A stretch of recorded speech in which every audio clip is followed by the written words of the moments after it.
Pasintabi na sa mga relihiyon kasi napakarami ng relihiyon dito sa ating bansa. Parang 2-5 rin. Parang political party.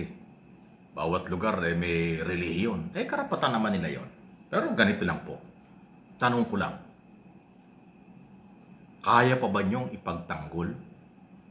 Kaya pa ba niyong paniwalaan at kampihan ang mga politiko sa Kongreso at Senado na isinasangkot ngayon sa grafting korupsyon na sumira sa pangalan ng bansa at mga Pilipino, na dapat yung mga politiko ang tagapagtanggol ng ating batas?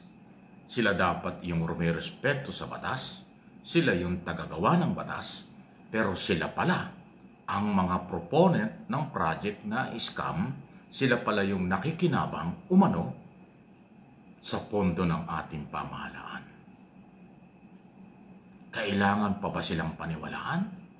Kailangan pa ba silang ipagtanggol?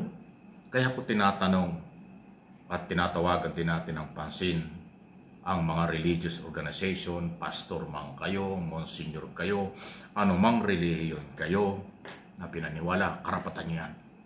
Pero kayo ay di ba halos lahat ay nagpapahayag na malapit sa Diyos, malapit sa ating Panginoon, makatao, makadiyos.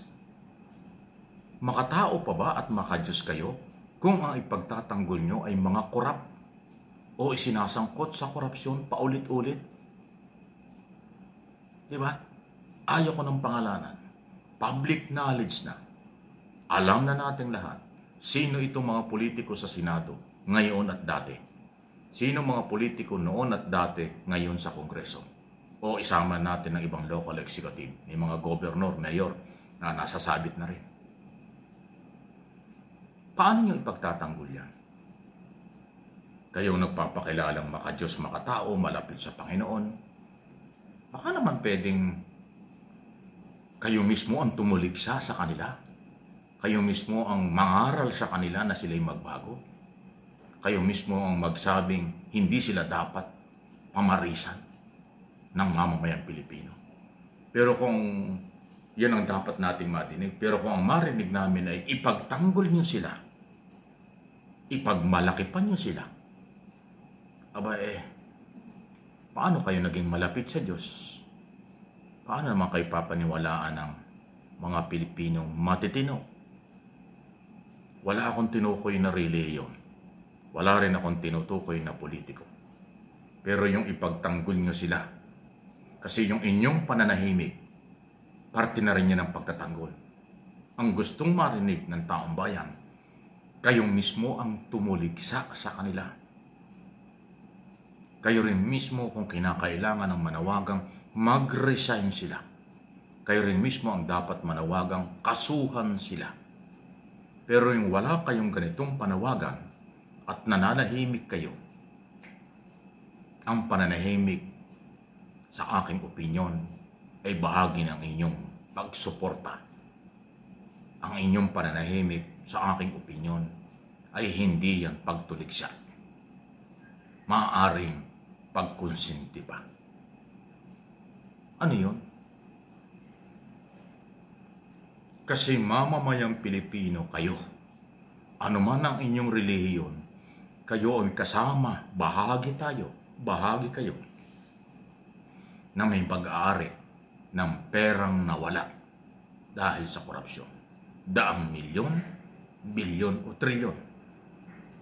Kasama rin kayo sa binaha dahil sa Ghost Project.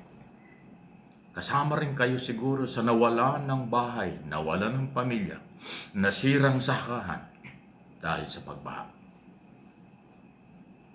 Tapos ang dating parang sinusuportahan pa ninyo. Ano yun? Mas masarap ibalita, mas masarap maramdaman, mas masarap makita ng lahat ng sektor, anuman ang relihiyon, nagkakaisa, tuligsain, papanagutin, ipanawagang huwag tularan, ipanawagang ipakulong ng gobyerno ang mga ito, mas maganda. Kaysa sa manahimik kayo, kaysa sa magrarally pa kayo, kaysa sa kayo ay lalabas pa sa kalye at tila ipagtatanggol pa ang mga sangkot sa graft and corruption. Ano yun? Nakakaubo talaga.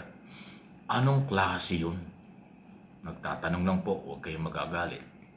Kasi sa akin pong personal na pananaw at paniniwala, ang isyong ito ay isyo ng lahat ng Pilipino na dapat yung tama ang ating pagsamasamahan. Ang pagkampi sa mga kawatan at abusado at posibleng umabuso ay kasalanan yan sa tao. Kasalanan yan. Sabihin natin sa lumikha sa ating lahat dahil hindi naman kukonsintihin ng ating Panginoon ang pang-aabuso sa kapwa, pang-aabuso sa pera at kapangyarihan. Hindi niya kukonsintihin yan. Kaya yung mga nagpapakilalang malapit sa Panginoon, malapit sa Diyos, sagrado ang mga relihiyon, tapos tagapagtanggol kayo ng kawatan, kakaiba yan. Hindi bagay yan. Yan po yung aking sariling observation, suggestion, at opinion. Maliwanag po yan, ha? Huwag kayong magagalit. Nagpapakatotoo lang. Okay? Sunod na ating pag-usapan, bakit nga ba napakabagal itong Department of Foreign Affairs? Ang daming dahilan. Ang dami po ng mga Pilipino personalidad na may mga kaso rito nagtakbuhan sa abroad. Bakit hindi makansila ang kanilang passport? Ako nagtataka rin eh. Kasi wala namang ibang makakapag-cancela ng passport kung di Department of Foreign Affairs. Ang Department of Foreign Affairs ang nag-i-issue ng pasaporte. At kapag ginagamit yung passport sa pagtakas dahil sa kanilang mga pananagutan sa batas sa Pilipinas, dapat kansilahin yun. Masyadong tinetechnical at legal, sinasabi nila kailangan daw may court order pa. Wala namang court order para sa pag-i-issue ng passport eh. Pagkatapos pagkakakansilahin, kailangan ng court order, parang napaka one-sided naman batas niya. Inuulit ko, pag nag-apply tayo ng pasaporte, hindi naman kailangan ng court order para tayo bigyan. So, pag binigyan tayo ng DFA ng pasaporte, karapatan natin yung karapatan ng DFA. Kapag ka naman ito'y kinansila, isagrado rin karapatan ng DFA dahil sila nag-issue. Bakit kailangan pa ang court order para i-cancel ang passport? Kaya tayo napakadaling takasan eh. Kaya napakadaling tumakas at lumabas ng ating bansa ang mga merong kasalanan dito kasi nga ganyan ang sistema.